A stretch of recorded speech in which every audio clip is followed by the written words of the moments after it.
नमस्कार। आज की कहानी है सुंदरता का मूल्य।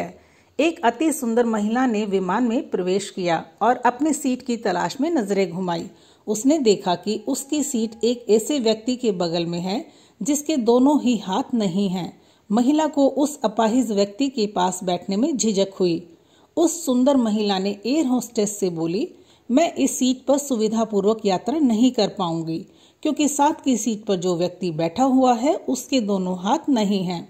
उस सुंदर महिला ने एयर होस्टेस से सीट बदलने हेतु आग्रह किया। असहज हुई एयर होस्टेस ने पूछा, मैम, क्या मुझे कारण बता सकती हैं? सुंदर महिला ने जवाब दिया, मैं ऐसे लोगों को पसंद नहीं करती। मैं ऐसे व्यक्ति के पास बैठकर यात्रा नहीं कर पाऊंगी। दिखने में पढ़ी लिखी और विनम्र प्रतीत होने वाली महिला की यह बात सुनकर एयर होस्टेस अचंभित हो गई।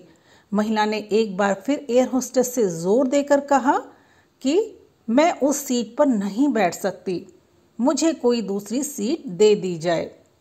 एयर होस्टेस ने खाली सीट की तलाश में चारों ओर नजर घुमाई, पर कोई भी सीट खाली नहीं दिखी।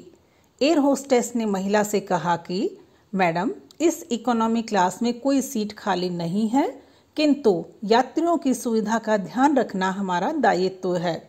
मैं विमान के कप्तान से बात करती हूँ, कृपया तब तक थोड़ा धैर्य रखें। ऐसा कहकर एयर होस्टेस कप्तान से बात करने चली गई। कुछ समय बाद लौटने के बाद उसने महिला को बताया, मैडम, आपको जो असुविधा हुई उसके लिए बहुत खेद है। इस पूरे विमान में केवल एक सीट खाली है और वह प्रथम श्रेणी में है। मैंने हमारी टीम से बात की और हमने एक असाधारण निर्णय लिया। एक यात्री को इकोनॉमी क्लास से प्रथम श्रेणी में भेजने का कार्य हमारी कंपनी के इतिहास में पहली बार हो रहा है। सुंदर महिला अत्यंत प्रसन्न हो गई, किंतु इसके पहले कि वह अपनी प्रतिक्रिया व्यक्त करती और एक शब्द भी बोल पाती, एयर होस्टेस उस अपाहिज और दोनों हाथ विहीन व्यक्ति की ओर बढ़ गई और विनम्रता पूर्वक उनसे पूछा, सर, क्या आप प्रथम श्रेणी में जा सकेंगे? क्योंकि हम नहीं चाहते कि आप एक अशिष्ट यात्री के साथ यात्रा करके परेशान हों। यह बात सुनकर सभी यात्रियों ने ताली बजाकर इस निर्णय का स्वागत किया। वह अति सुंदर दिखने वाली महिला तो अब शर्म से नजरें ही नहीं उठा पा रही थी।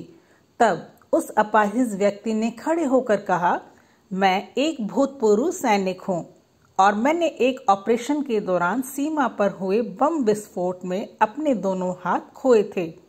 सबसे पहले जब मैंने इन देवी जी की चर्चा सुनी तब मैं सोच रहा था कि मैंने भी किन लोगों की सुरक्षा के लिए अपनी जान जोखिम में डाली और अपने हाथ खोए। लेकिन जब आप सभी की प्रतिक्रिया देखी तो अब अपने आप पर गर्व महसूस हो रहा है कि मैंने अपने देश और देशवासियों की खातिर अपने दोनों हाथ खोए। और इतना कहकर वह प्रथम श्रेणी में चले गए। सुंदर महिला पूरी तरह से शर्मिंदा होकर सर झुकाए सीट पर बैठ गई। अगर विचारों में उदारता नहीं है तो ऐसी सुंदरता का कोई मूल्य नहीं है। दोस्तों, कहानी पसंद आई हो तो लाइक करें, शेयर करें, सब्सक्राइब करें। धन्यवाद।